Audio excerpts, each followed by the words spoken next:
तो सब लोग लगभग मुझे लगता है कि प्रीलिम्स दिए ही हैं। कैसा हुआ प्रीलिम्स? ठीक हुआ? अच्छा अच्छा। हम भी सेंटर पे गए थे ऐसे ही बच्चों का कुछ मनोबल बढ़ाने के लिए। जब एग्ज़ाम हुआ तो सब लोग बोल रहे थे 110 जाएगा कट ऑफ। जब मेट्रो में हम बैठे वापस घर आने के लिए गुड़गांव से, तो बात चल रही थी कि 100 जाएगा कट ऑफ। जब मेट्रो से घर पहुंचे तो फिर कॉल आने शुरू हुए तो बात माहौल चल रहा था 90 जाएगा कट ऑफ। अब क्या जाएगा हम प्रिडिक्ट नहीं कर सकते हैं, लेकिन 90 के आसपास माहौल चल रहा है। सारे स्टूडेंट्स कह रहे हैं जिसको, या फिर 85 काफ़ी लोग बोल रहे हैं, है ना। और देखिए क्या होता है। अभी तो अ, अभी आप लोग मिला ही रहे होंगे, मैच कर रहे होंगे, तो मैं आशा करता हूँ कि आपका अच्छा गया होगा। तो कैसा लगा इस बार पेपर सीमा? हाँ, पॉलिटी बहुत अच्छा था, चलिए। और हिस्ट्री से काफ़ी खफा हैं आप लोग, कम सवाल पूछा था। हम्म। चलिए कोई नहीं। हाँ, तो हम आज आपको हिस्ट्री का टेस्ट डिस्कशन, सॉरी माफ़ कीजिएगा मुझे, हिस्ट्री का जो क्वेश्चंस हैं करीब 10-11 हैं। दो मॉडर्न इंडियन हिस्ट्री है, एंशियंट है, एक मेडिवल का है, और कुछ करेंट अफेयर्स है। PT 65 आपने बढ़िया से रगड़ा था ना, रिवीजन खूब किया था ना, तो उससे दो तो आपके उसी वहीं से आ गए। और उसके अलावा हिस्ट्री को ऐसे आपके जो एंशियंट के क्वेश्चन हैं वो आसान नहीं है, फैक्चुअल है, ठीक है ना। उसके अलावा जो आपका IR का हम डिस्कस करेंगे, 5 सवाल होगा। दो स्कीम के क्वेश्चन हैं, स्कीम भी आपका PT 65 से था, और दो मिसलेनियस क्वेश्चन हम लोग डिस्कस करेंगे, ठीक है। तो टोटल हम आज 19 क्वेश्चन आपके साथ डिस्कस करेंगे। फिर पॉलिटी वाले सर आएंगे, फिर पॉलिटी साथ होते ही, पॉलिटी डिस्कशन होते ही आपका सारा डिस्कशन समाप्त हो जाएगा, ठीक है। शशि बैठे थे इस बार? अरे, क्लास में नहीं, एग्जाम में बैठे थे। चलो बढ़िया। तो हम लोग शुरू करते हैं, है ना। तो इसमें पहला क्वेश्चन पढ़िए।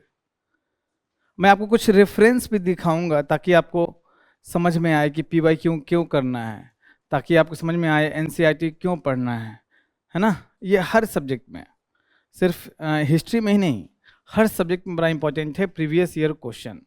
अब कॉन्सेप्ट आ गया है, सिर्फ PYQ का कॉन्सेप्ट नहीं है।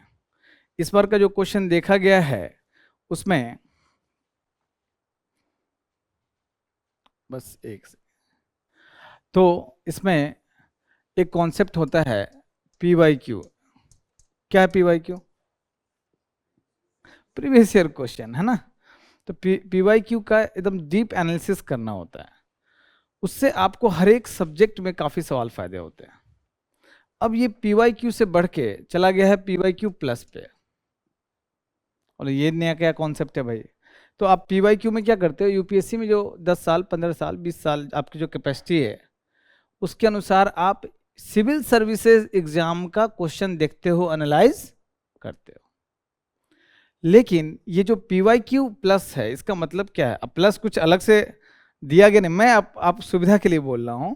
इसमें सिविल सर्विसेज के साथ साथ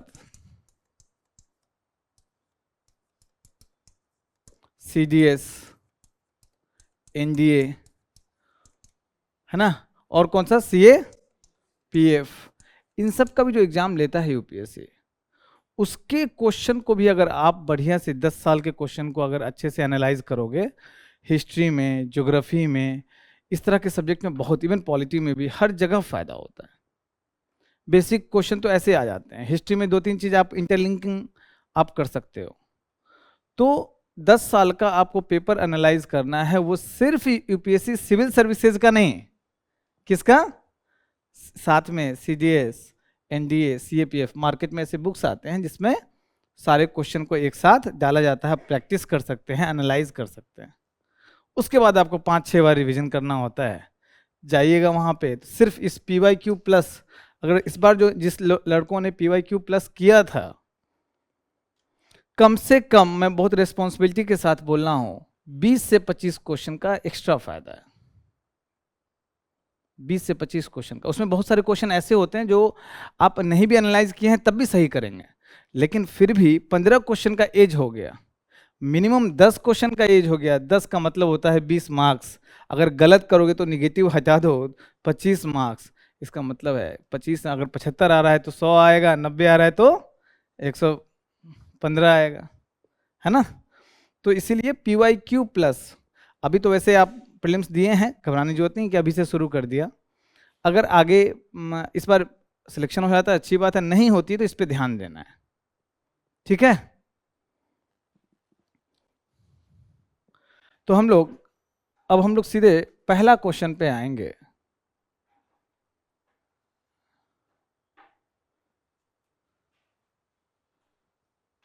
ये आपका सेट कौन सा सेट चल रहा है ये पता है आपको? डी सेट चल रहा है, डी फॉर दिल्ली वाला, है ना। हाँ, और आपको, अरे बड़े लक्की हैं आप। तो तो डी सेट में अब क्वेश्चन नंबर आपका, यहाँ क्वेश्चन नंबर दिख रहा है, क्वेश्चन नंबर 12, ठीक है ना। आप पलट सकते हैं अपना क्वेश्चन पेपर। पढ़ते हैं हम लोग क्वेश्चन। भारत सरकार अधिनियम 1935 के संदर्भ में निम्नलिखित कथनों पर विचार कीजिए। इसमें ब्रिटिश भारतीय प्रांतों और देसी रियासतों को मिलाकर एक अखिल भारतीय परिसंघ फेडरेशन की स्थापना का प्रावधान किया गया था। क्या ये सही है स्टेटमेंट? जो 1935 का एक्ट था वो तो भाई इसीलिए फेमस है, और आप लोग हर एक एक्ट को किए ही हैं, चार्टर एक्ट हो या फिर भारत शासन अधिनियम हो। और मैं जब भी मैंने क्लास लिया तो ये समझा है कि उसको 3-4 पेज में आपको नोट्स बनाना होता है। QRM में भी बड़ा अच्छे से दिया हुआ है, लेकिन वो पॉलिटी के QRM में है। अब ये झगड़ा नहीं करना है कि सर हिस्ट्री में क्यों पूछ दिया किसी भी QRM में, पॉलिटी में इन जनरल हम लोग पढ़ते हैं। तो एक अखिल भारतीय संघ परिसंघ बनाने की संकल्पना 1935 के एक्ट में किया गया था। 1935 का एक्ट के पहले कौन से सम्मेलन हुए थे? राउंड टेबल कॉन्फ्रेंस, गोलमेज सम्मेलन, कितने हुए थे? 3 हुए थे। उसी का निष्कर्ष आके भारत शासन अधिनियम 1935 में आया। तो ये बिल्कुल सही स्टेटमेंट है, ये बहुत फेमस स्टेटमेंट है, आसान स्टेटमेंट है। अब क्या है कि उसी भारत शासन अधिनियम, भारत सरकार अधिनियम 1935 में ये किया गया कि, और उसी का 40 से 50% हमारा क्या है, आज का भारतीय संविधान है। वहां पे 3 सूचियों की बात की गई थी। कौन कौन सा सूची? संघ सूची, राष्ट्र सूची और समवर्ती सूची। उसी का सीधे रिफ्लेक्शन आप भारतीय संविधान में देखते हो। तो अभी भारतीय संविधान के 7वीं अनुसूची में 3 सूचियां हैं ना, उसमें जो आपको रक्षा और विदेश मामले किस सूची में है? संघ सूची में है, और वहीं से प्रभावित होकर किया गया था। तो क्या ये सही है? एक मिनट पहले, क्या गलत है इसमें?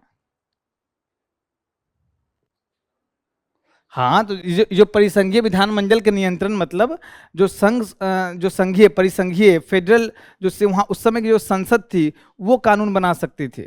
आज कौन बनाती है इस विषय पे कानून? लोकसभा, या लोकसभा और राज्यसभा, संसद बनाती है। संघ सूची का विषय है, तो उस समय जो केंद्रीय सदन था वो बनाती कानून इन दोनों विषय पे। सही है कि गलत है? गलत? तुम लोग तो आंसर की देख के आए हो इसलिए बोल रहे हैं गलत है क्या क्या? Very good, very good. अब समझो 1935 में क्या अंग्रेज भारत छोड़ के चले गए थे? और एक बार बोले भी थे कि हम लोग चले जाएंगे? नहीं, उस समय तो स्वतंत्रता की बात चल ही नहीं रही थी। तो ये जो रक्षा है और विदेशी मामले, अंग्रेज अपने पास रखेंगे या संसद को दे देंगे कि तुम लोग खेलो अपने साथ? अपने पास रखेंगे। क्यों? इस देश पे कंट्रोल करना है। रक्षा, सेना क्या संसद को दे देंगे कि तुम लोग कंट्रोल करो? नहीं। और ऑब्वियसली जब 1947 में आजादी मिला तो ये दोनों विषय कहाँ जाएगा? संघ सूची के पास जाएगा। पॉइंट समझ रहे हैं आप? तो जो लोग ऐसे दिमाग लगाए थे कि यार इस अभी तो संघ सूची का विषय है, उस समय भी 3 विषय थे, तो बिल्कुल संघ सूची में तो होना ही चाहिए। लेकिन ये भी तो कॉमन सेंस लगाना है कि भाई अंग्रेज का शासन था, क्यों देंगे आपको रक्षा और विदेश मामले?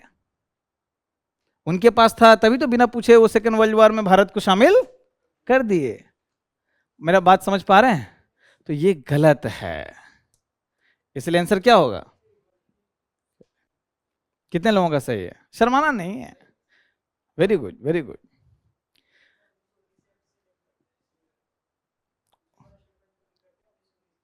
हाँ क्या?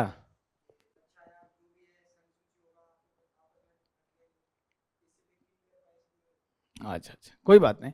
एक्चुअली थोड़ा और जैसे आप बेसिकली दिमाग लगाते हैं, एक तो आपको लिंक करना है कि भाई संघ सूची यहाँ भी है, भारतीय ये संविधान में 7वीं अनुसूची में संघ सूची, राज्य सूची और समवर्ती सूची, और वहीं से प्रभावित है, तो कायदे से तो लगता है कि यार होना चाहिए, फिर एक्स्ट्रा दिमाग और आपको लगाना पड़ता है। अब ये देखो, ये एनसीईआरटी में लिखा हुआ है, साफ साफ लिखा हुआ है क्या? मैं आपको दिखाता हूं। बिपिन चंद्रा का जो एनसीईआरटी है उसमें पेज नंबर 258 पे ये लिखा हुआ है। ये जो मतलब टाइप करके मैंने डाला है, वो स्क्रीनशॉट नहीं आ पा रहा था किसी कारण से। रक्षा तथा विदेश विभाग इसके अधिकार क्षेत्र से बाहर थे और दूसरे अन्य विषय भी गवर्नर जनरल के विशेष नियंत्रण में था। किसके बाहर थे? यहाँ संघीय परिसंघीय विधायिका के बारे में बता रहा है। तो अगर आप उसको डीपली पढ़ते, है ना, ध्यान से पढ़ते तो और ज़्यादा आसान हो जाता है। ठीक है, तो एनसीईआरटी में है, आपको देखना है तो ये पेज नंबर में जाके वहाँ देख लीजिएगा। ठीक है, अब अगले क्वेश्चन पे आते हैं। पढ़ें। कार्नवालिस द्वारा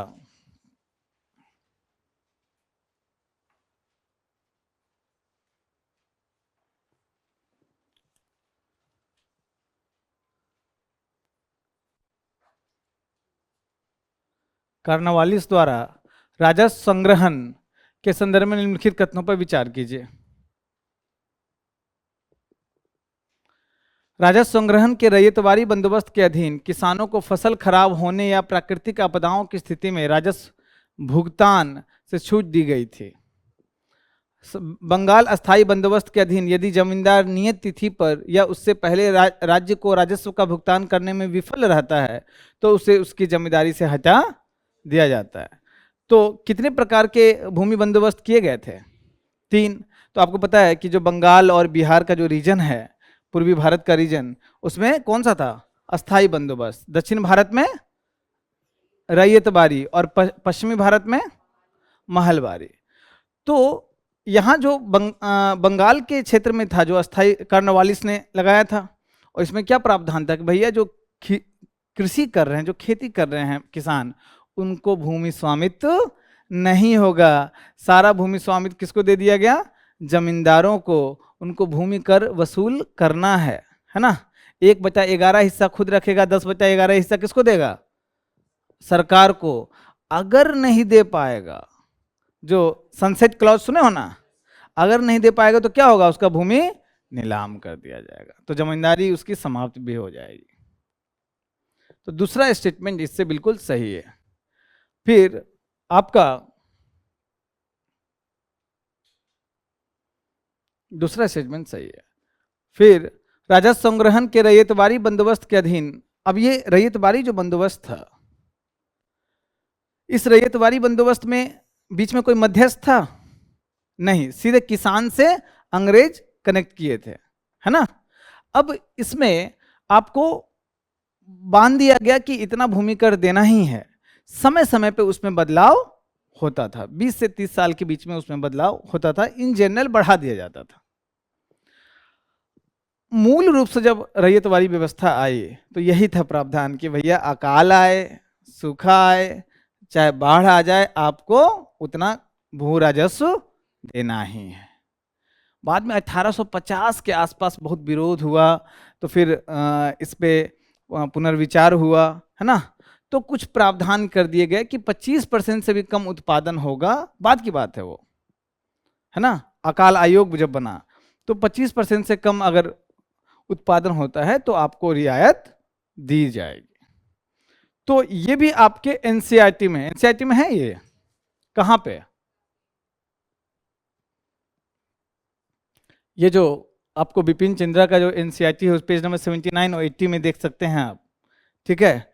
साफ साफ लिखा हुआ है रैयतवाड़ी के संदर्भ में, इसके अंतर्गत फसल सूखा या बाढ़ से थोड़ा बहुत या पूरी तरह से नष्ट भी हो जाए तो किसानों को माल गुजारी देनी पड़ेगी, ठीक है।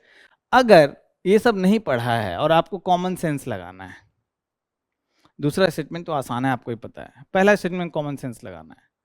अंग्रेज किस लिए आए थे? शोषण मूलक था उनका शासन, तो पूरा शोषण ही करना था। यहाँ के लोग मर रहे हैं, जी रहे हैं, कोई मतलब नहीं था। तो इनका यहाँ इधर ध्यान दो, गप बाद में मार लेना। तो अब इसमें क्या था कि भाई आपके यहाँ सूखा आ रहा है, अकाल आ रहा है, हमको मतलब नहीं, हमको चाहिए टैक्स, है ना। तो अगर इंट्यूशन आपका कहाँ जाएगा इसमें, स्टेटमेंट में, कि भाई गलत होगा, तो आंसर क्या होगा इसका? बी पार्ट आंसर इसका।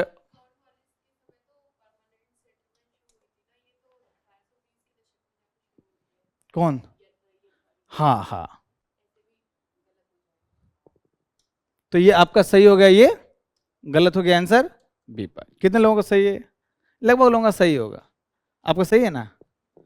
चलिए, वेरी गुड। अब हम लोग नेक्स्ट क्वेश्चन में आएंगे।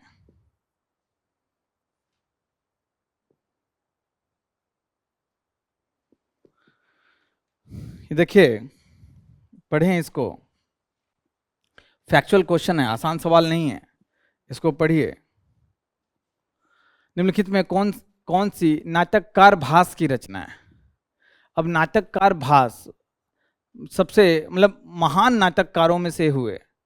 उन्होंने 12 से 13 ये नाट्य रचना की है संस्कृत में। अब क्या क्या याद रखोगे? और उनका जो सबसे फेमस नाट्य रचना है, नाम सुना आपने? स्वप्न स्वप्न वासन दत्ता सबसे फेमस है, और वो नहीं पूछा है। और 12-13 कैसे याद करेंगे? तो यहीं पे कॉमन सेंस लगाते हैं, एलिमिनेशन लगाते हैं। ये बताओ, नाट्य शास्त्र कितने लिखा है? कब लिखा है भरत मुनि ने? बहुत पहले,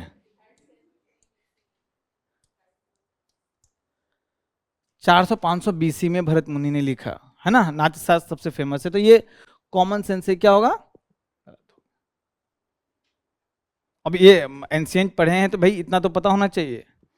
महाभाष्य नाम सुना है इसका? ये किसने लिखा?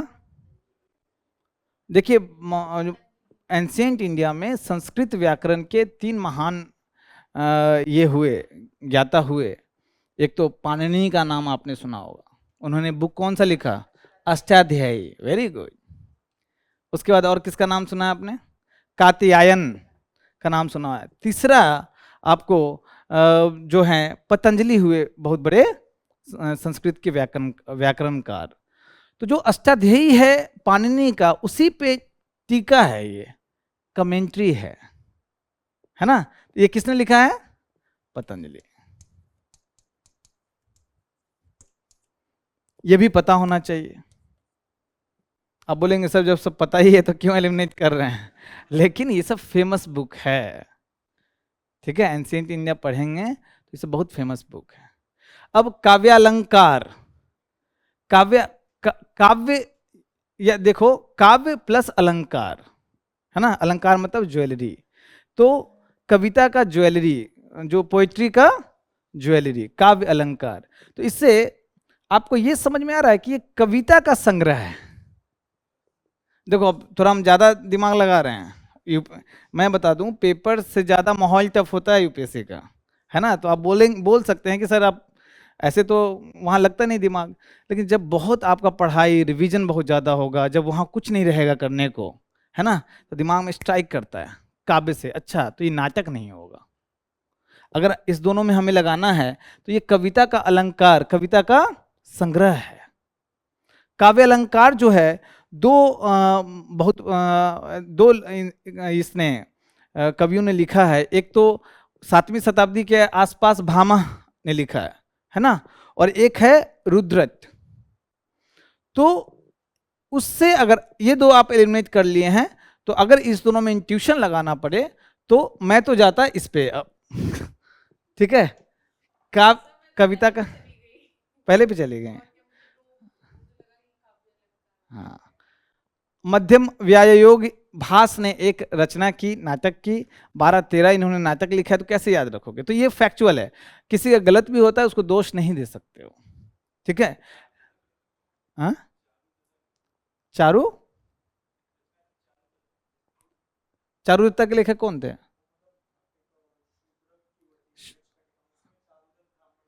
अच्छा अच्छा। तो अभी इसमें ये चीज समझो बात को कि कुछ कुछ जो इम्पोर्टेंट है, जैसे कि आपको कालिदास का जो रचना है, चाहे इनका रचना है जो भरत मुनि है, पतंजलि, ये सब इन जनरल आपको याद होना चाहिए। और जब आपका नोट्स बना हुआ है, आप एंशियंट इंडिया पढ़ोगे जब, उसके बाद आपको नोट्स बनाओगे बहुत ज़्यादा बन जाएगा, तो लुसेंट पढ़ना पड़ता है। ठीक है, यूपीएससी एग्जाम में लोग कह सकते हैं लुसेंट का क्या इंपॉर्टेंस है, लेकिन जब एंशियंट मेडिवल ज़्यादा पूछता है, लुसेंट का बड़ा इंपॉर्टेंस बढ़ जाता है।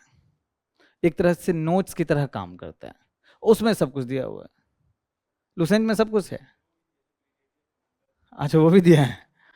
ठीक है ना, तो इसका आंसर हो गया सी पार्ट। अब आगे हम लोग आएंगे।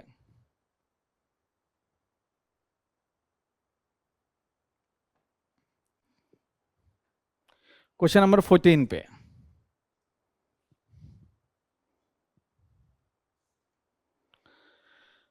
पढ़िए क्वेश्चन नंबर 14 क्या है। संघभूति एक भारतीय बौद्ध भिक्षु जिन्होंने 4वीं शताब्दी ईस्वी के अंत में चीन की यात्रा की, निम्नलिखित में से किस पर भाष्य के लेखक थे? अब देखिए ये भी टफ क्वेश्चन है, आसान नहीं है। तो देखिए संघभूति आपके फाहियान के समकालीन थे। फाहियान चीन से भारत आते हैं और ये भारत से चीन जाते हैं। ये अफगानिस्तान के एरिया में रहते थे, वही भारत का पार्ट था। तो वहां से गए थे चीन बौद्ध धर्म के प्रसार के लिए, उसके प्रचार के लिए। तो इन्होंने सर्वास्तिवाद विनय लिखा, फैक्चुअल है। ललित विस्तार किस संदर्भ में है? ललित विस्तार नहीं, ये भगवान बुद्ध की लीलाओं पे, और ये भी महायान शाखा से संबंधित है। ललित विस्तार। प्रज्ञा परामित सुत किससे संबंधित है? ये भी महायान शाखा से संबंधित है। कि कौन लेखक, किसके कौन है? बड़ा फेमस है, नागसेन। ये बहुत बार इनको नागार्जुन भी बोला जाता है। नागसेन महायान शाखा में भी किसके, महायान शाखा के भी एक अलग सेक्ट है। नहीं, माध्यमिक शून्यवाद, वेरी गुड। तो ये जो प्रज्ञा परामित सुत इन्होंने लिखा है, जो कंप्लीट नॉलेज क्या होना चाहिए, महायान शाखा का बेस बुक माना जाता है इसको। ठीक है, फैक्चुअल है पूरा। उसके बाद आपका जो अगला है विशुद्धिमग्गो, ये किसने लिखा? बुद्ध घोष। बुद्ध घोष का आपने नाम सुना होगा। तो इसका आंसर होगा सी पार्ट, फैक्चुअल है, इसमें कुछ भी कॉन्सेप्ट नहीं समझाया जा सकता है। आता है तो आता है, ठीक है, नहीं तो छोड़ना होता है। याद रखो ये कि 90 क्वेश्चन में 7-8 क्वेश्चन या मैक्सिमम 10 क्वेश्चन डुएबल नहीं होता है, जिसको आप छोड़ सकते हैं अगर एलिमिनेट नहीं कर पा रहे हैं तो। ठीक है, लेकिन अब वो धन, जो पॉलिटी में क्वेश्चन पूछा था आपका धन विधेयक वाला, वो कैसे छोड़ोगे? और जो किया है वो गलत किया है। हाँ, चलिए कोई बात नहीं। अब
इस बार का सबसे आसान क्वेश्चन,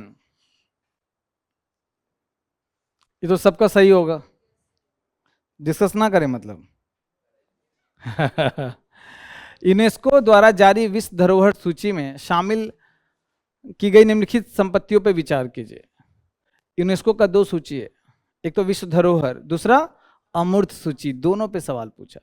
जब से हम लोग तैयारी कर रहे हैं, दोनों की तैयारी हमेशा पढ़ के जाते थे। अमूर्त सूची पे तो हर एक 3-4 साल पे एक सवाल पूछ देता है, जब आएंगे उस क्वेश्चन पे हम लोग बात करेंगे। तो अमूर्त सूची में आपको कौन कौन से ये हैं संस्कृति के कौन कौन से पार्ट हैं, सब आपको रचना पड़ता है, किससे संबंधित है क्या है डिटेल में। अभी विश्व धरोहर संबंधी है। टोटल भारत में जो यूनेस्को का विश्व धरोहर में कितने हैं, 42 है। तो 42 को आपको देख के जाना पड़ता है, क्योंकि वो ज्यादा इंपॉर्टेंट है किसी और स्थल से। ठीक है, यहां आसान सवाल इसलिए है क्योंकि ये करेंट में अभी 2023 में 2 धरोहर को जोड़ा गया, 2 संपत्ति को जोड़ा गया यूनेस्को के विश्व धरोहर सूची में। फैक्चुअल चीज है। PT 365 में आपको इस बार या मंथली मैगजीन जो भी हो, आपको पूरा दिया हुआ था, आना ही है ये क्वेश्चन, मतलब ये टॉपिक PT 365 में। तो शांति निकेतन और पवित्र होयसल मंदिर समूह, ये दोनों जोड़ा गया है 2023 में। अब इसमें ये बताइए कि रानी की वाव कब जोड़ा गया, 2014 में, और ये बोध गया का मंदिर 2010 का है। ठीक है, इसको कौन बनवाया था बोध गया के मंदिर को, सम्राट अशोक, 300 BC में आसपास सम्राट अशोक बनाए थे। और ये आपको शांति निकेतन रविन्द्रनाथ टैगोर, है ना। तो इसका आंसर क्या होगा बताइए, केवल 2 आंसर होगा बी पाई। ठीक है,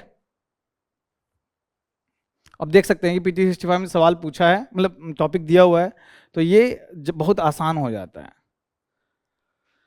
अब अगला क्वेश्चन, प्राचीन भारत के संदर्भ में गौतम बुद्ध को सामान्यतः निम्नलिखित में किन उपनामों से जाना जाता था। एंशिएंट में UPSC को गौतम बुद्ध बड़ा पसंद है ना, बुद्धिज्म बड़ा पसंद है। तो एक है तथागत, तो आप जानते हैं तथागत किसको कहा जाता है। अरे हाँ, लेकिन इसका अर्थ क्या है कि जिनको पूरा ज्ञान प्राप्त हो चुका है ना, जिनको जब ज्ञान पीपल के पेड़ के नीचे प्राप्त हुआ, उसके बाद उनको तथागत, सिद्धार्थ को अब क्या कहा जाने लगा, तथागत। शाक्य मुनि किसको कहा जाता है, शाक्य वंश से संबंधित हैं, तो इसलिए इनको शाक्य मुनि भी कहा जाता है। और नायपुत्र क्यों, ये महावीर स्वामी को कहा जाता है जो जैनिज्म से संबंधित है। अगर थोड़ा देखो, हमेशा बुद्धिज्म और जैनिज्म में कंफ्यूजन करके आपसे सवाल पूछता है। नायपुत्र, आपने एक कॉन्सेप्ट सुना होगा, सप्तभंगी न्याय, सुना है क्या, नाम सुना है सप्तभंगी न्याय का, हाँ आपने सुना है।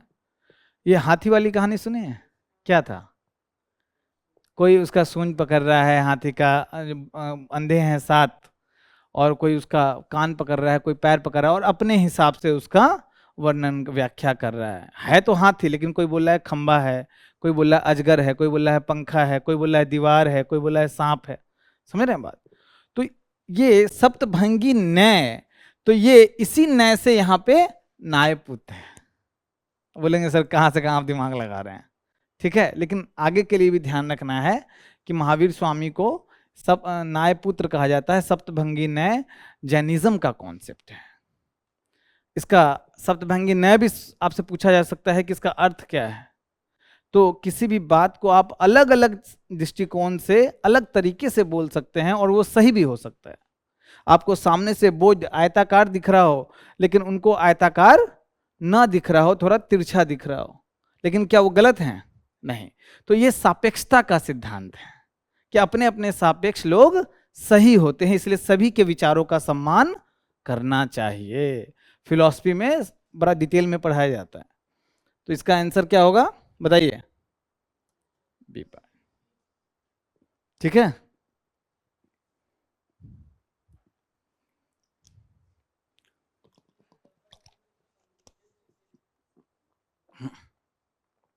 अगर अगर नहीं पता है थोड़ा, अगर आप दिमाग लगाते हैं, जैसे इन जनरल जब आदमी का एक दो अटेम्प्ट हो जाता है, बड़ा गहन सोच होता है, फर्स्ट अटेम्प्ट में थोड़ा दिक्कत है। हाँ बोलिए। तथ्य के साथ सच्चाई का अवगत कराने वाला तथागत। यस अच्छा तथागत, हाँ, भगवान बुद्ध के लिए है ना। Very good, thank you Ravi. अब हम लोग नेक्स्ट क्वेश्चन पे आते हैं। ये भी आपको बता दूं कि टफ सवाल में है, आसान सवाल नहीं है ये।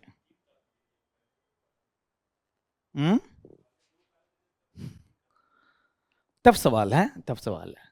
अब देखिए चंद्रकेतुगढ़, ये बोला है उड़ीसा राज्य में है, बोला है व्यापार बंदरगाह शहर है चंद्रकेतुगढ़। अब देखिए इस तरह के चीज को याद करना कैसे, अलग अलग साइट आप याद रख सकते हो, लेकिन PYQ में जो सवाल आया है मैं बोल चुका हूं, उसको आपको डिटेल में करना पड़ेगा। तो क्या PYQ में चंद्रकेतुगढ़ आया कभी? कब आया? यहां देख के बोल रहे थे आप?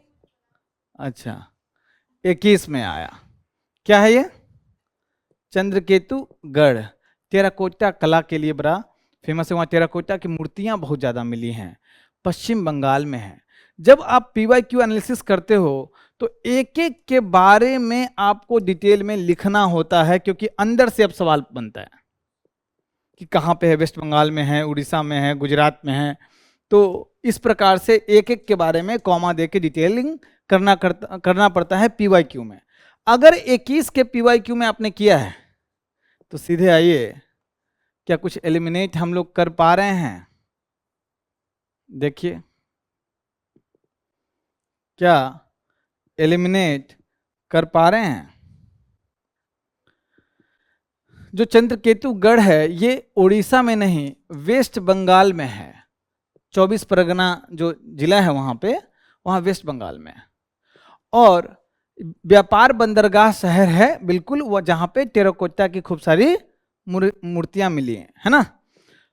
तो ये स्टेटमेंट गलत हो गया। जब पहला गलत हुआ तो क्या दो ऑप्शन एलिमिनेट हो गया? ये छोटी बात नहीं, इतने टफ सवाल में दो ऑप्शन एलिमिनेट हो जाना किसी भी प्रकार से। और आपका प्रकार क्या है? PYQ एनालिसिस किए। ठीक है, उसके बाद इनाम गांव महाराष्ट्र ताम्र पाषाण स्थल है। ठीक है, ये बिल्कुल सही बात है। जो इनाम गांव जो आपका, इसमें कौन से संस्कृति का आपको? जोरवे संस्कृति। क्या ग्रामीण थी या शहरी? वो मुख्य रूप से ग्रामीण संस्कृति थी, जोरवे। हड़प्पा संस्कृति के बाद की संस्कृति है जोरवे संस्कृति। उसके प्रमाण मिले हैं जो मुख्य रूप से ग्रामीण थी, कहीं कहीं पे शहरी पहुंची है। उसमें से इनाम गांव पुणे में है, ये फेमस। तो ये स्टेटमेंट सही है, और ये आपको NCERT के मैप में दिया हुआ है। उसके बाद मंगडू, ये केरल में है, महापाषाण स्थल है। यहाँ पे जो लोग, जब लोगों का देहांत होता था तो बड़े बड़े पत्थर शिला वहां रख दिए जाते थे, इसलिए महापाषाण स्थल। ऐसे युग कौन सा था ये? लौह युग। अभी वर्तमान में ये भी चर्चा में था, क्योंकि जो काजू का वहां पे बागवानी हो रहा है, उस चक्कर में ये स्थल तहस नहस हो गया है, पुरातात्विक स्थल तहस नहस हो गया है। ये भी सही है। सालीहुंडुम आंध्र प्रदेश, इसमें शालिकृत गुफा मंदिर। ये जो सालीहुंडुम है फेमस है बुद्ध स्तूपा के लिए, बुद्ध धर्म के स्तूप के लिए, मंडप के लिए, बुद्ध स्तूप के लिए। इसलिए फेमस है क्योंकि यहाँ से दक्षिण पूर्वी एशिया, पूरा जो आसियान देश आप बोलते हो, सुमात्रा, इंडोनेशिया और जितने हैं, वहाँ बुद्धिज्म फैला था यहीं से जाके, सालीहुंडुम से, इसलिए फेमस है। तो ये चीज आपका गलत हो गया। आंसर क्या हो गया? 2 3। लेकिन PYQ से तो इतना जरूर है कि आपने 2 ऑप्शन क्या किया, ये जो छोटी बात नहीं है। याद रखिए कि जब 3 ऑप्शन एलिमिनेट करने का मतलब ही है कि आपको आता है ऑब्वियस है, उसमें कॉन्फिडेंट हो। तो पहले राउंड में जब खींचते हो कॉन्फिडेंट वाले तो मैक्सिमम 30 या 35 पहुंचते हो मैक्सिमम, और उतना करके छोड़ के आ गए तब तो कभी होने वाला नहीं है। तो आपको पहुंचना है 85 90। जब सेकेंड राउंड जाते हो तो 2 ऑप्शन जिसमें एलिमिनेट किए हो और 2 ऑप्शन बचा है, वहां gut feeling, intuition, intelligent guess के आधार पे जाते हो, तब जाके 85 से 90 क्वेश्चन होता है। तो इस तरह के क्वेश्चन को आप छोड़ोगे तब तो फिर 50 60 पे ही अटक के रह जाओगे, अगर आपने एलिमिनेट कर लिया 2 ऑप्शन। ठीक है, हाँ या ना? नहीं, देखिए जो एक चीज और है, इसका मैथमेटिक्स भी है। जब 100 सवाल है तो जहां पे आप जो 3 ऑप्शन एलिमिनेट किए या 1 ऑप्शन आता है तो पक्का है कि आप बिल्कुल सही है। तो वहां पे जब 2 ऑप्शन एलिमिनेट किए तो आपके सही होने के चांस कितने हैं? 50-50। तो अगर बड़ा सैंपल साइज में लेंगे तो आपको, अगर बड़ा सैंपल साइज है तो मार्क्स आने का चांस कितना है? 1 नंबर। और मार्क्स जाने का चांस कितना है अगर गलत होता है तो, जो आपने टिक किया? 0.67। तो क्या आप बड़े सैंपल साइज में प्रॉफिट में रहोगे? बोलो। इसलिए जाते हैं। अगर आपने एक ही ऑप्शन एलिमिनेट किया तो मार्क्स आने के चांस कितने हैं? अगर किसी में एक में आपने टिक मारा तो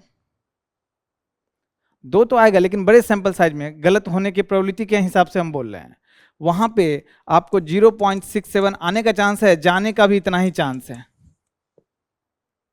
है ना? 30% 33% प्रोबेबिलिटी है ना सही होने का।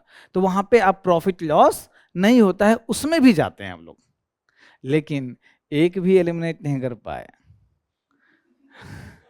तो 25%। अब ध्यान रहो, 0.5 मार्क्स आने के चांस है और जाने के चांस कितने हैं? तो वहां घाटे में रहते, तो इसलिए वो सब सवाल छोड़ा जाता है। समझ रहे हो? ये हमेशा याद रखना। इसी आधार पे हम 95 क्वेश्चन करते थे और मार्क्स आता था। कोई उपाय नहीं है। अगर आप सोचोगे कि नहीं मुझे एकदम जो सॉलिड आता है वही करेंगे, 10 साल भी पढ़ोगे तो 50 सवाल तक पहुंच पाओगे। ठीक है, अब नेक्स्ट जाते हैं।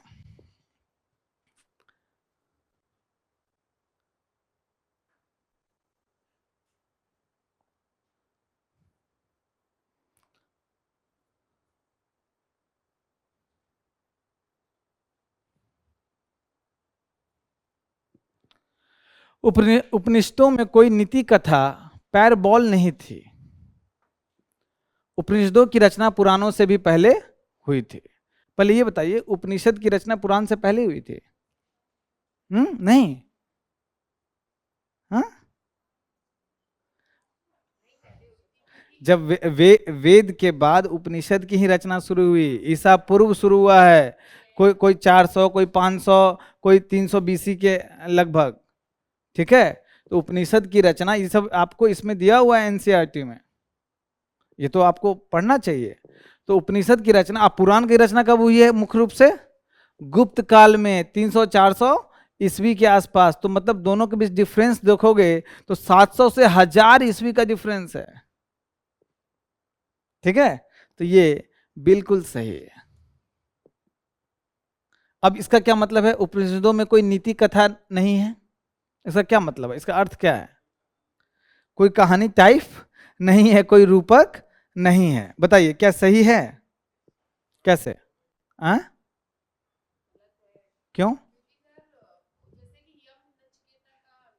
कौन सा उपनिषद था? नहीं, कठोपनिषद। कठोपनिषद वो उदाहरण है, हम लोग बाद में बात करेंगे, लेकिन आप वो छोड़ो। जब एलिमिनेशन करते हो आपको नहीं पता है, अब हम इंट्यूशन लगाएंगे। पहली बात, बहुत सारे उपनिषद हैं। अरे ये क्या कर दिया?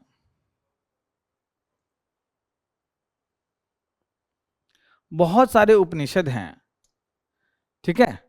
उसमें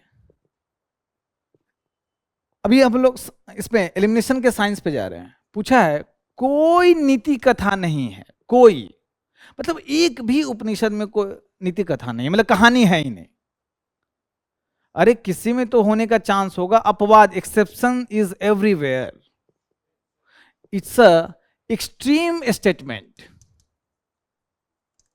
जैसे ही कोई शब्द आ गया, अगर यहां रहता सभी में नीति कथा है, कहानी है, वो भी एक्सट्रीम स्टेटमेंट, समझ रहे हो? जहां भी एक्सट्रीम स्टेटमेंट आता है वहां पे आपको रुक के ठहर के सोचना पड़ता है। दूसरी बात कि हमेशा याद रखिए कि जब उपनिषद जो लिख रहे हैं महान व्यक्ति हैं, उनको ये भी पता है कि भाई जिस जनता को हमको बताना है, बात करना है, लगभग अनपढ़ जनता है। भाई साक्षरता आज तक नहीं भारत में 100% है, तो उसको कहानी के माध्यम से सिखा सकते हैं कुछ, समझ रहे हो? क्या भगवान बुद्ध जब अपना प्रवचन देते थे तो बार बार तरह तरह की कहानी सुनोगे। जो भी महान दार्शनिक हुए कहानी के माध्यम से, क्योंकि जिस जनता को वो कन्वे कर रही है, बिना स्टोरी के नहीं हो पाएगा। वो भी एक एंगल है, लेकिन ये जो एक्सट्रीम स्टेटमेंट है उससे भी आपका गलत हुआ। इन्होंने उदाहरण दिया कठोपनिषद का, जिसमें यम और नचिकेता के बीच में संवाद है, कहानी का संवाद है, ठीक है? तो ये चीज गलत हो गया। आंसर है बी। और ये सवाल आपका आसान सवाल में आएगा। हाँ, किससे? हाँ हाँ हाँ, श्रुति जो सुन के, श्रुति का मतलब आप गुरु के समक्ष शिष्य बैठा हुआ है और गुरु उसको सुना रहा है, तो श्रुति के माध्यम से ही आगे बढ़ा है, ये ज्ञान आया है, ठीक है? तो बिना कहानी का कैसे लोग याद, शिष्य याद रखेंगे? लेकिन इन जनरल आप कॉमन सेंस लगाओगे, कहानी तो होना चाहिए, ठीक है?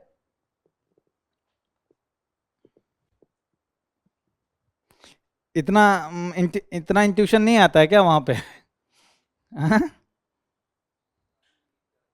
टाइम बीत जाता है। अच्छा, हाँ सही था वो। नहीं तो उसमें भी आपको दिमाग लगाना है, जहाँ पे है ना, तो उसमें भी आपको दिमाग लगाना होता है।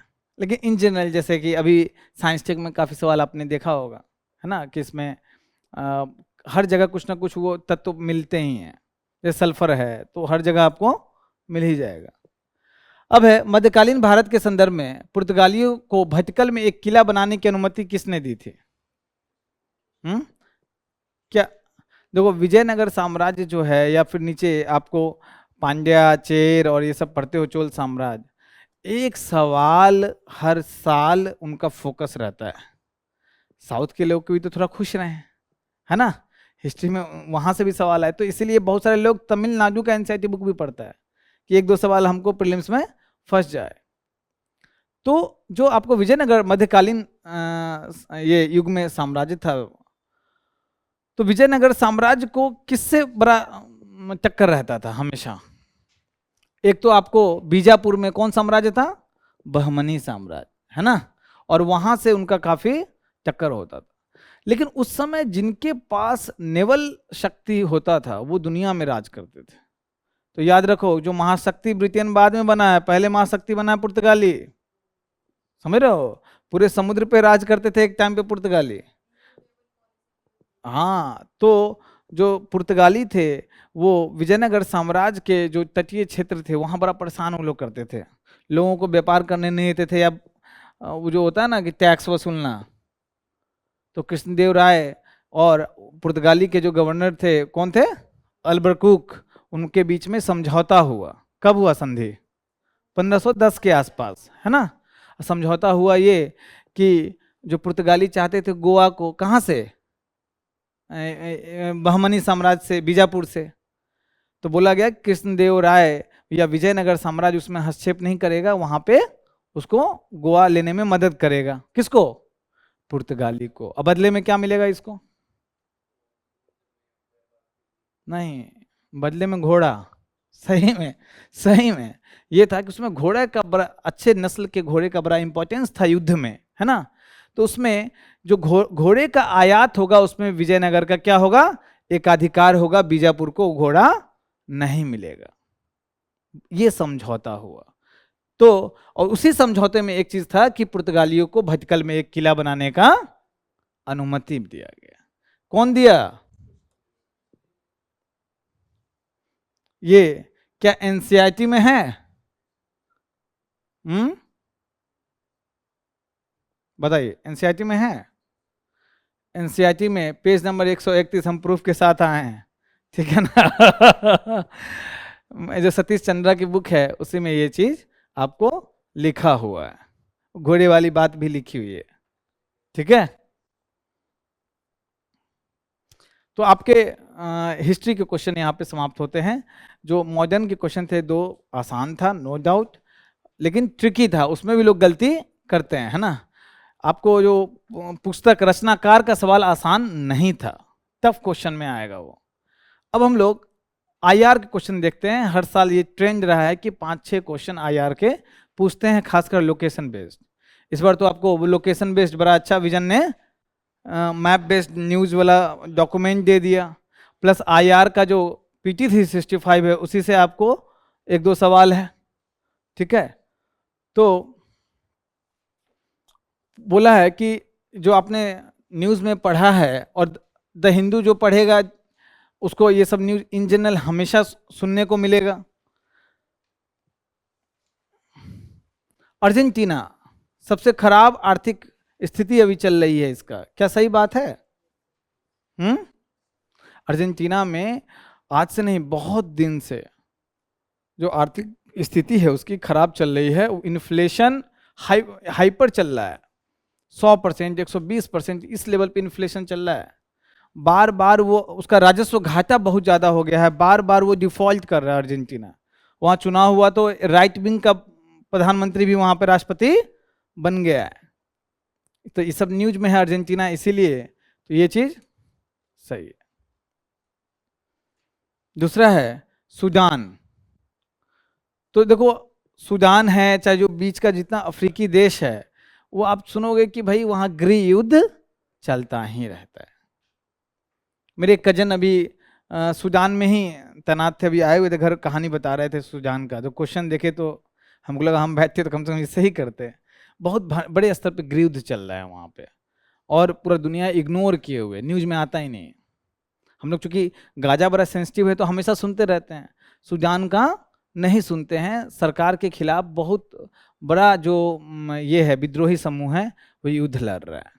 जैसे म्यांमार में भी युद्ध लड़ रहा है, लेकिन सूडान के साथ स्थिति क्या है कि मानवाधिकार का हनन बहुत उच्च स्तर पे हो रहा है, बहुत। इवन यहाँ तक कि जो हॉस्पिटल्स हैं उसको भी बॉम्बार्ड किया जा रहा है। तो सूडान चर्चा में रहता है। तुर्की नाटो की अपनी सदस्यता निरस्त कर दी। कौन निरस्त किया है? कोई नहीं। नाटो का सदस्यता कोई निरस्त क्यों करेगा? हाँ, कोई करेगा क्या? यहाँ तक कि नाटो में जाने के लिए अभी चल रहा है मारा मारी, है ना? उसी चक्कर में रूस यूक्रेन का आपस में युद्ध चल रहा है, ठीक है? और ऊपर में अभी नॉर्वे स्वीडन इन लोग का चल रहा है, एक और देश आ ही गया है। वहां तुर्की अड़ गया था कि भाई नॉर्वे को नहीं आने देंगे, लेकिन बाद में मान लिया। हाँ, स्वीडन को, फिनलैंड को, माफ कीजिएगा फिनलैंड को, तो आ गया वो। तो ये जो है आपको नेटो का सदस्यता क्यों रद्द करेगा? इससे तो उसको फायदा है। तो बिल्कुल गलत है। आंसर क्या होगा? तुर्की एक ऐसा सदस्य है जो यूरोपियन यूनियन का सदस्य नहीं है लेकिन नेटो का सदस्य है। क्या नेटो में आने के लिए यूरोपियन यूनियन का सदस्य होना आवश्यक है? और कौन से नेटो के सदस्य यूरोपियन यूनियन के सदस्य नहीं है? यूएसए, कनाडा, है ना, ये सब उसके सदस्य नहीं है। अच्छा, कौन से यूरोपियन मतलब ऐसा प्रमुख देश है जो नेटो का भी सदस्य नहीं है और यूरोपियन यूनियन का भी सदस्य नहीं है? स्विट्जरलैंड, ठीक है, तटस्थ रहता है। यहां तक कि द्वितीय विश्व युद्ध में भी तटस्थ था, इसीलिए सबसे अमीर है वो।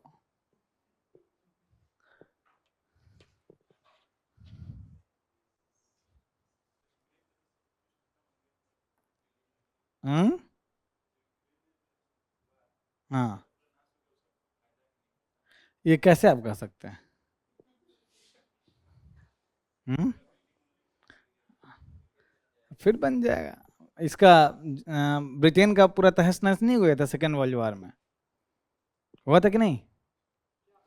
फ्रांस का नहीं हुआ? फ्रांस तो गुलाम ही हो गया था नाजियों का। जापान का हुआ था कि नहीं? तो भाई युद्ध के उनके अपने फायदे, बहुत सारे देश हैं कि भाई हम झुकेंगे नहीं, हम वॉर करते रहेंगे, या तो गुलाम बन जाओ या फिर, तो मतलब आप वही है, सप्तभंगी न लगाइए, सापेक्षता का सिद्धांत है ना। अच्छा, अगला क्वेश्चन। सुमेध पाइपलाइन यूरोप को जाने वाले फारस की खाड़ी के तेल और प्राकृतिक गैस नौभार शिपमेंट के लिए एक रणनीतिक मार्ग है। सुमेध पाइपलाइन लाल सागर को भूमध्य सागर से जोड़ती है। आंसर क्या आपने दिया है इसका? हाँ, छोड़ दिया था। सुमेध पाइपलाइन सुने हो? जब अभी लाल सागर में जो वेरी गुड वेरी गुड, लाल सागर में चर्चा में क्यों था? ईरान यहूदी विद्रोही जो अटैक कर रहे थे कहाँ पे? जो अमेरिकी और ये सब जो इजराइल का जो पोत था उस पे अटैक कर रहा था, तब ये चर्चा में था। खतरा था कि कहीं सुमेध पाइपलाइन पे भी कुछ ना गड़बड़ हो जाए। जरा देखें कि भैया ये सुमेध पाइपलाइन है कहाँ पे।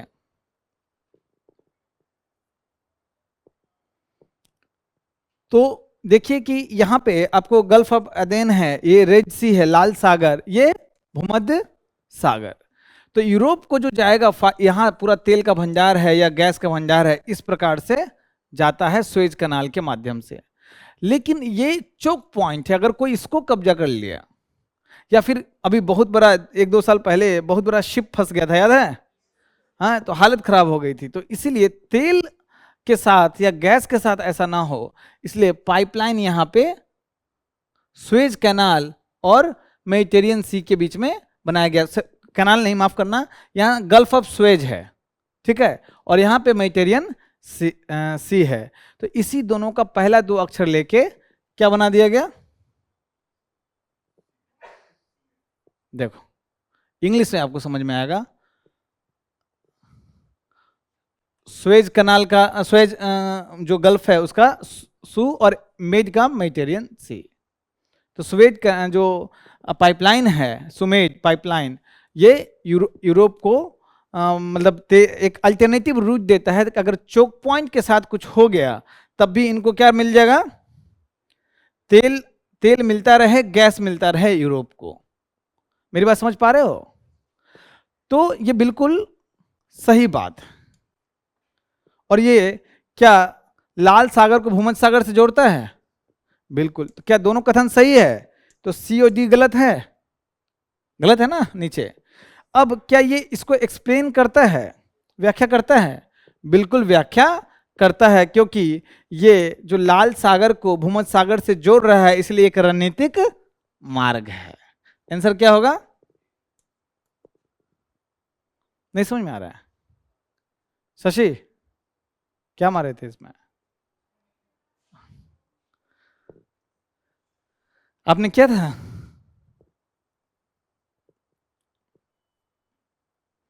तो ये एक रणनीतिक मार्ग है, रणनीतिक पाइपलाइन है ना, सुमेध। अगला question. Bharat international grains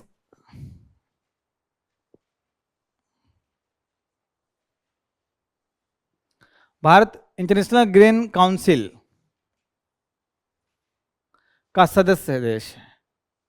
international grain council का कब चर्चा में आया हो, कुछ आप बता सकते हैं? न्यूज black, very good. Black Sea में कौन देश अभी सबसे 2 बड़े हैं जहां युद्ध चल रहा है? ब्लैक सी के पास यूक्रेन और रूस। और यूक्रेन रूस दुनिया का अन्न भंडार है। आबादी कम है और अनाज बड़े स्तर पे, खासकर गेहूं बड़े स्तर पे होता है, वो दुनिया को एक्सपोर्ट करता है। तो जो गेहूं का जो इन्फ्लेशन है, खाद्य सामग्री का जो इन्फ्लेशन है, मुद्रास्फीति है, वो कम रहता है, महंगाई कम रहता है। अगर यूक्रेन और रूस का अनाज ना जाए दुनिया में, तो सबसे पहले अफ्रीकी देश में लोग भूखे मर जाए। तो उसी लिए डील, तुर्की की मध्यस्थता में एक डील हुआ था, कौन सा? ब्लैक सी ग्रेन डील, नाम सुने होंगे। संवाद कार्यक्रम जो विजन चलाता है उसमें पहला टॉपिक वही है, शशि सर लिए हैं वो टॉपिक, ब्लैक सी ग्रेन डील। ठीक है। तो वहां पे उसी संदर्भ में जो इंटरनेशनल ग्रेन काउंसिल है वो दुनिया भर में अच्छे से खाद्यान्न का आयात निर्यात होता रहे, इसलिए काउंसिल काम करता है। इसकी स्थापना 49 में हुई थी, है ना। इसका जो आपका हेड क्वार्टर है वो लंदन में है। उसके बाद भारत भी इसका सदस्य देश है, वो प्रमुख देश जो अनाज का निर्यात या आयात करते हैं, प्रमुख देश इसके सदस्य देश हैं। 30 देश हैं करीब। भारत क्या अनाज का आयात करता है, खाद्यान्न का आयात करता है? कुछ निर्यात करता है, बहुत। भारत खाद्यान्न का बहुत बड़ा निर्यातक देश भी है, और दाल का सबसे बड़ा उत्पादक, सबसे बड़ा उपभोक्ता और सबसे बड़ा आयातक देश भी है। ठीक है, क्योंकि प्रोटीन अपना भारत दाल से मुख्य रूप से लेता है। अब है कि चावल गेहूं का आपको निर्यात आयात के लिए किसी देश को इसका सदस्य होना आवश्यक है, ऐसा कोई नियम नहीं। ठीक है, तो पहला सही है, दूसरा गलत है। आंसर क्या होगा? ए पार्ट। ठीक है,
अब ये क्या है कि ये सब न्यूज़पेपर पढ़ने वाले को बहुत फायदा देगा, ये सब क्वेश्चन। अब आ गया आपका असली मजेदार क्वेश्चन। ये थीम जो है, क्वेश्चन का जो थीम है, इंटेंजिबल वर्ल्ड हेरिटेज, यूपीएससी का सबसे प्रमुख थीम है। 10 साल में 5 बार 4 बार पूछ चुका है। अभी पूछा है कि नवीनतम समावेशन कौन है अमूर्त सांस्कृतिक विरासत सूची में? इसको इंटेंजिबल हेरिटेज बोलते हैं यूनेस्को का। ठीक है, हम लोग जब एग्जाम देते थे तब पूछा था कलबेलिया के बारे में। आपको ये पूछेगा भी नहीं यूनेस्को, इसके अंदर जो भारत में है उस समय 9 थे, अब तो 15 हो चुके हैं, उसके बारे में पूछ देगा। छऊ नृत्य कहाँ होता है? छऊ नाम सुने हो? कहाँ होता है? 3 प्रकार के छऊ हैं, मयूरभंज है ना, और एक उड़ीसा का टाइप है, एक वेस्ट बंगाल और एक झारखंड का, है ना। तो छऊ नृत्य के बारे में पूछ देता है। केरला में जितना जो मार्शल आर्ट फॉर्म है कुछ भी, सबका क से नाम ही एक ही जैसा लगता है।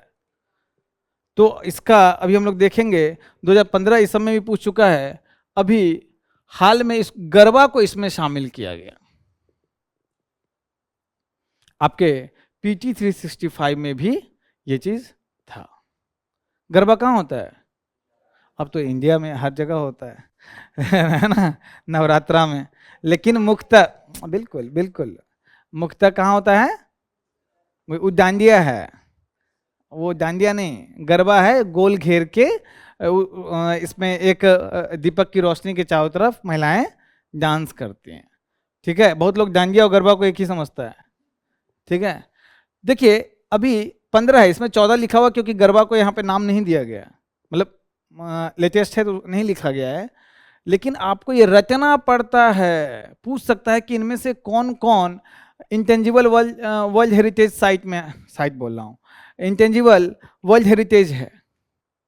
इंटेंजिबल अमूर्त, ये कोई भवन नहीं होगा, समझ रहे हो ना, संस्कृति का एक पार्ट होगा। जैसे कुटियाट्टम संस्कृत क्या है? रंगमंच है।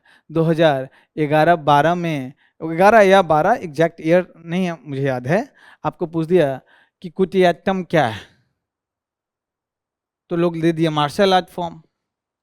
ठीक है, ये इकलौता क्या है, संस्कृत रंगमंच है केरल में। आपको वैदिक मंत्रोच्चर की जो परंपरा है, जो कल्चर है, वो भी इसमें है। अब देखिए रामलीला, जो जगह जगह रामलीला पूरे देश में होता है, वो भी इसका पार्ट है। रमन रम्मान क्या है, गढ़वाल हिमालय और धार्मिक उत्सव अनुष्ठानिक रंगमंच, छऊ नृत्य, कलबेलिया पूछ चुका है। कलबेलिया कौन सा नृत्य है, स्नेक मतलब सर्प नृत्य है ये कलबेलिया, है ना। उसके बाद अब देखिए मुदियट्टू क्या है, केरल का अनुष्ठानिक रंगमंच। तो ऐसे आपको पूरा ध्यान देना पड़ता है। एक नवरोज है, योग है। कुंभ मेला कब शामिल किया गया, 2017 में, 17, हाँ। कोलकाता का दुर्गा पूजा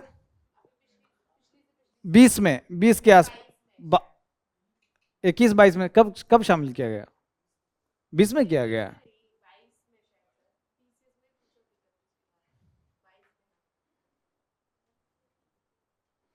आपका ये दुर्गा पूजा 21 में शामिल किया गया है, ठीक है।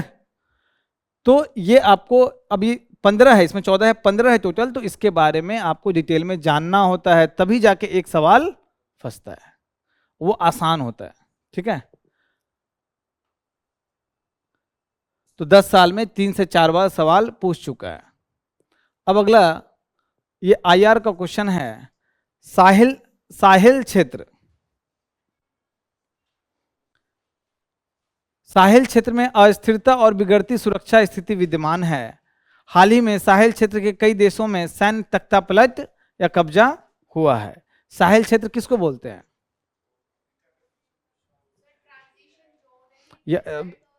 देखो एक चीज, नहीं रेन फॉरेस्ट नहीं, वेरी गुड, सवाना ग्रासलैंड अभी देखेंगे। लेकिन जब न्यूज़पेपर आप पढ़ते हो, ये आप द हिंदू और इंडियन एक्सप्रेस, वहाँ अच्छे अच्छे आर्टिकल्स आते हैं। तो जो बड़े बड़े थिंक टैंक है, वो क्या लिखता है कि भारत में जो बहुत सारे राज्यों में, खासकर बिहार में, जो सोशियो इकोनॉमिक कंडीशन है, जो कुपोषण है, वो साहिल क्षेत्र के आसपास है। साहिल क्षेत्र में दुनिया का सबसे बुरा हाल है। उस साहिल क्षेत्र से तुलना होता है बिहार और झारखंड, इन सब में कुपोषण का, ठीक है। तो वहां आप दिमाग जाता है, यार साहिल क्षेत्र क्या है, जानना जरूरी हो जाता है। और ऐसे न्यूज में तो होता ही है साहिल क्षेत्र, क्योंकि हमेशा वहां पे कम से कम बोको हराम का तो नाम सुन ही लेते होगे, आतंकवादी संगठन है। तो ये है आपका साहिल क्षेत्र, जहां पे ये सवाना ग्रासलैंड है ना, इधर क्या है, मरुस्थलीय है, उसके बीच का ट्रांजिशन जोन है, लगभग शुष्क क्षेत्र है ये साहिल क्षेत्र। दुनिया के सबसे गरीब निर्धनतम देश हैं इसमें। इसका लाल सागर से लेकर, इधर कौन सा सागर है, अटलांटिक सागर तक इसका पूरा अफ्रीका में फैला हुआ है। इसी में आपको साहिल क्षेत्र में नाइजीरिया है, सेनेगल है, बुर्किना फासो है, ऐसे पूरा क्षेत्र है। इधर ही नीचे इसका लेक चाद है, यहीं आसपास, जहां चाद लेक के आसपास बोको हराम 4-5 देश में कोहराम मचाता रहता है, ठीक है। और इस सब देश परेशान हैं अभी, सोशियो इकोनॉमिक कंडीशन में पीछे है, लोकतंत्र मैच्योर नहीं हुआ है, तुरंत चुनाव होगा, तुरंत सैन्य तख्तापलट, तुरंत गृह युद्ध, ये सब चलता रहता है। तो इसमें ये चर्चा में था, आपके पीटी 365 में स्पष्ट रूप से दिया हुआ था साहिल क्षेत्र। ये है पीटी 365, मैं इमेज लेके आया हूं, पूरा ऐसे ही दिया हुआ है। इसमें 3 देश जो हैं आपस में समझौता किए हैं।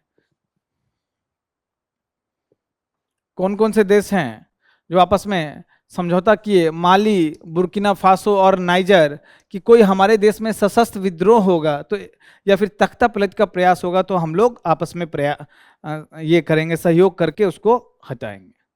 तो ये बड़ा मतलब डिस्टेबलाइज्ड रीजन है पूरे दुनिया का, सिर्फ अफ्रीका का ही नहीं, ठीक है। तो पूरा आपका पीटी 365 में दिया हुआ था, जिसको आपने छोड़ दिया, अच्छा सही है, वेरी गुड। तो इसका आंसर क्या होगा, हाँ, इसका आंसर ए होगा। दोनों कथन सही है, और दूसरा कथन पहले कथन का सही से व्याख्या करता है। कोई दिक्कत, आगे क्वेश्चन देखते हैं हम लोग।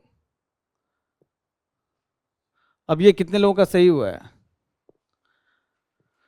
प्रधानमंत्री सुरक्षित मातृत्व अभियान के संदर्भ में सवाल पूछा है। एक ऑब्वियसली एक स्कीम है, मातृत्व के बारे में है, तो ये कौन से मंत्रालय के अंतर्गत होगा? महिला एवं बाल विकास मंत्रालय के अंतर्गत होगा। यह योजना किसी भी सरकारी स्वास्थ्य सुविधा केंद्र में गर्भावस्था की दूसरी और तीसरी तिमाही में महिलाओं को प्रसव पूर्व चिकित्सा देखभाल सेवाओं के लिए न्यूनतम पैकेज और प्रसवोत्तर 6 महीने की स्वास्थ्य चिकित्सा देखभाल सेवा की गारंटी प्रदान करती है। दूसरा स्टेटमेंट, इस योजना के अंतर्गत कुछ विशिष्टताओं वाले निजी क्षेत्र के स्वास्थ्य देखभाल सेवा प्रदाता स्वेच्छा से वॉलंटियरली नजदीक सरकारी स्वास्थ्य सुविधा केंद्र में सेवाएं प्रदान कर सकते हैं। आपको ये स्कीम ना भी पता हो, दूसरा स्टेटमेंट बताइए सही है कि गलत है? क्यों सही, क्यों इंट्यूशन लगा रहे हैं कि दूसरा सही है? हाँ, क्योंकि कर, एक तो कर सकते हैं प्लस क्या है, स्वेच्छा से। वॉलंटियर, कोई वॉलंटियर बन सकता है किसी को सेवा देने के लिए, वो भी डॉक्टर की बात हो रही है। दूसरी बात, इन जनरल अब सरकार धीरे धीरे हर जगह निजी क्षेत्र को भी लाना चाह रही है कि उसका सहयोग रहे, चाहे शिक्षा में हो, वॉलंटियरली आप भी स्कूल में जाके पढ़ा सकते हैं, तो इस तरीके का प्रयास किया जा रहा है। फैक्चुअली तो सही है, हम बता रहे हैं इंट्यूशन, ठीक है, एलिमिनेशन कैसे करेंगे। अब पहला स्टेटमेंट सही है गलत है? क्यों गलत है?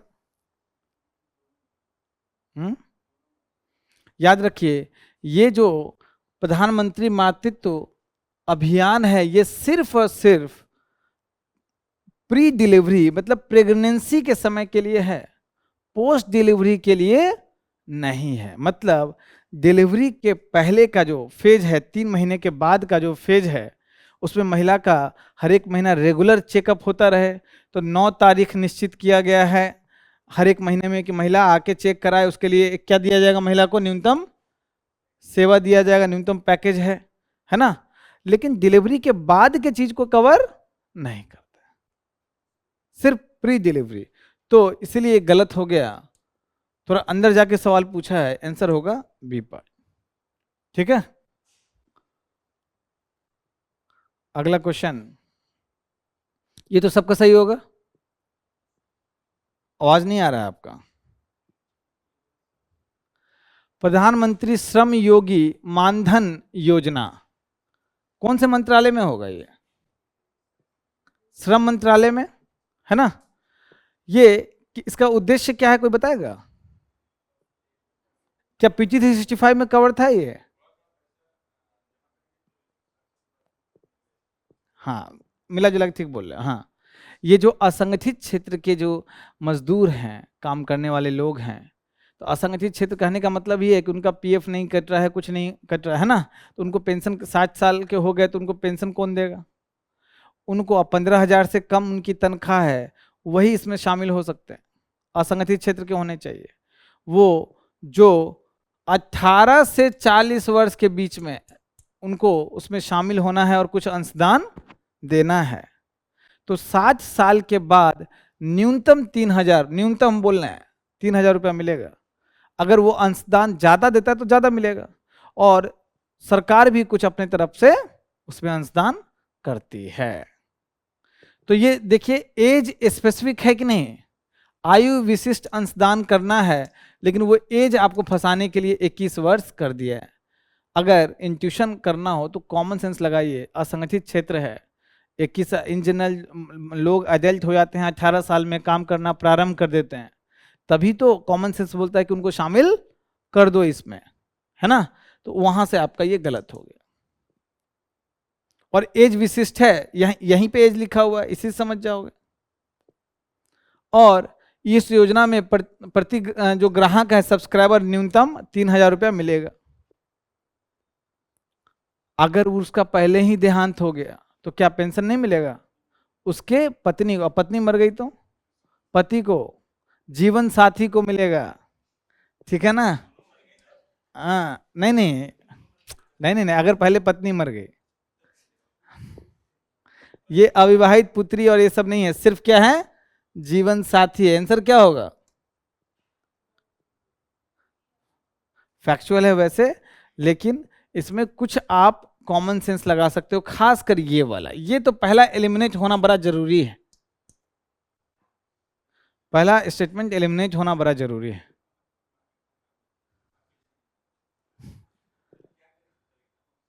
मेरा भी इसलिए काम कर रहा है कि हम एग्जाम के बाहर है ना।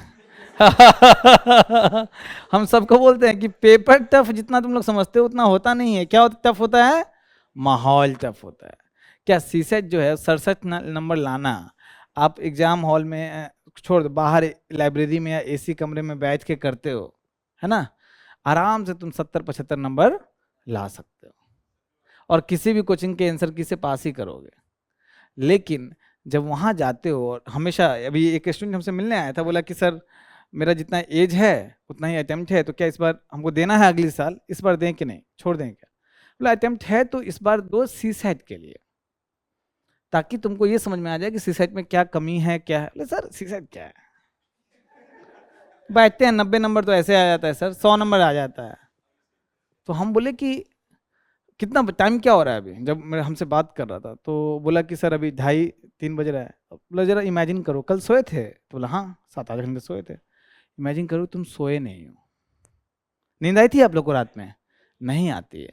सोए नहीं हो, सुबह उठे हो, इतना दूर गए हो सेंटर पे, और पूरा दिमाग लगा दियो कहाँ, जीएस में, और बाहर निकले हो, उसके बाद ऊपर सूरज भगवान देख रहे हैं तुमको, एग्जॉस्ट कर देंगे 3 घंटा में, प्रचंड धूप, नहीं रियलिटी है ये। और बहुत सारे स्कूल तो आपको बाहर निकाल देता है, अब जाओ तुम जहां जाना है, हालत खराब हो जाती है, ठीक है। उसके बाद दिमाग बोलता है थोड़ा सो लो, तब तक टाइम आ जाता है अंदर जाना है, ठीक है। उस स्थिति में आपको एग्जाम देना है, तो इसलिए माहौल टफ है, प्लस एग्जाम का प्रेशर, दुनिया फेल कर रही है, मुझे पास करना है। ये भी बड़ा अचीवमेंट है, आपको आवाज मिलना चाहिए। हाँ, पेज वाला सिस्टम सबसे अच्छा है ना।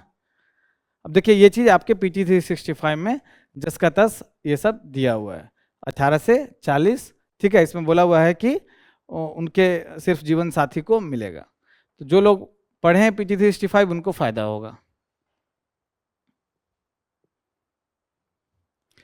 अगला है विश्व शौचालय संगठन, वर्ल्ड टॉयलेट ऑर्गेनाइजेशन के संबंध में सवाल पूछा है। यह एक ज्योग्राफी में हो गया ये, अच्छा, मुझे भी दे दिया गया है सवाल, ठीक है। अब दो विविध सवाल देखेंगे हम लोग। मुझे लगता है कि इस बार का सबसे टफ सवाल यही है, जिसमें एलिमिनेशन करना भी बड़ा टफ है, ठीक है। इसमें आपको, चूंकि हम लोग डिफेंस से है नहीं, सिविलियन है, डिफेंस में जो होगा उसको थोड़ा फायदा हो सकता है, लेकिन कोई होगा तो आर्मी में होगा, उसको एयरफोर्स या नेवी के बारे में कितना पता होगा। लेकिन इन जनरल टफ सवाल है, ये जो कंपैरिजन करना है, तो इसको ये कंपैरिजन आप सीधे आप इस लेवल पे करो। अरे यार,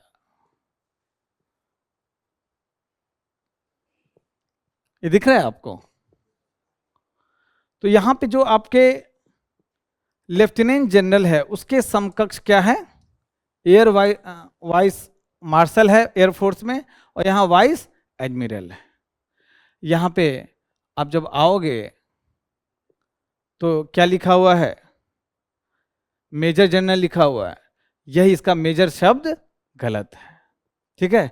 इसमें यह भी नहीं है कि कैसे एलिमिनेट करें भाई, जिसको स्पेसिफिक पता हो बिल्कुल वही कर सकता है, आसान नहीं है। उसी प्रकार से आपका जो आपका ये है मेजर है, उसके समकक्ष क्या है, स्क्वाड्रन लीडर है और लेफ्टिनेंट कमांडर है। आंसर इसका यही है, डी पार्ट तीसरा। अगर कोई डिफेंस की तैयारी कर रहा है तो थोड़ा मोड़ा जान सकता है, लेकिन इतना जानना बड़ा टफ है। सीडीएस में आया था, सीडीएस कब आया था सीडीएस में? अच्छा, सीडीएस डिफेंस के लिए होता है। हाँ हाँ, तो उससे आपका हो गया, वेरी गुड। इसका आंसर क्या होगा? तीसरा होगा। एक ही सही है और सब गलत है। मेजर, स्क्वाड लीडर और लेफ्टिनेंट कमांडर। ठीक है, अब सीडीएस में करीब फिर भी किस साल आया होगा? अच्छा, एसएसबी में पूछा गया है ना, तो उसका अगर कोई एनालिसिस करता है, एसएसबी भी तो यूपीएससी लेती है ना? हाँ हाँ, यूपीएससी लेता है। तो अच्छा, लूसेंट, लेकिन उतना जानना आसान नहीं है, लूसेंट का भी है तो ऐसे देखिए 4-5 सवाल आते हैं, उसके लिए घबराने की जरूरत नहीं है। अगर इसको कोई छोड़ के आएगा तो उसके लिए रो रहा है, अगर कोई कि यार छोड़ के आ गया, नहीं आता था, उसके लिए टेंशन नहीं लेना है। ठीक है, अब आपका ये लास्ट क्वेश्चन, निम्नलिखित में से कौन से द इंडिया वे और वाई भारत मैटर्स के पुस्तक के लेखक हैं? ये तो मुझे लगता है सबके सही होंगे। कौन है लेखक? द इंडिया वे और why Bharat matters, S Jaishankar ने ये पुस्तक लिखी है। अब शशि थरूर का जो भी बुक आता है उसका नाम भी आप हमेशा चर्चा में रहता है, जो लोग थोड़ा किताब पढ़ते हैं या फिर सोशल मीडिया पे रहते हैं या शशि थरूर को फॉलो करते हैं, है ना। तो और चूंकि जयशंकर जी विदेश मंत्री हैं, है ना, और बड़े सीजन मतलब डिप्लोमेट हैं, बहुत बड़े डिप्लोमेट हैं, तो इनका जो बुक इन जनरल न्यूज में भी आता रहता है। बहुत बारी पॉडकास्ट में जब आए थे तो इनका बुक का नाम फिर से उभर के आया था। ठीक है, प्लस चूंकि ये विदेश मंत्री हैं तो इनका बुक का अनावरण कौन करेगा? सीधे प्रधानमंत्री। मतलब सुविधा है, प्रधानमंत्री इसके इनके बुक का अनावरण करते हैं या फिर ये उनको बुक गिफ्ट करते हैं, वो न्यूज में आता है, तो इसलिए पूछ दिया। ये इसका आंसर क्या होगा? Last part. ठीक है, तो ये आपका सारा मतलब मेरे तरफ से सारा क्वेश्चन हो गया। अभी पॉलिटी वाले सर आएंगे उसके बाद। हाँ पॉलिटी वाले सर आएंगे उसके बाद आपका डिस्कशन होगा। ठीक है, थैंक यू।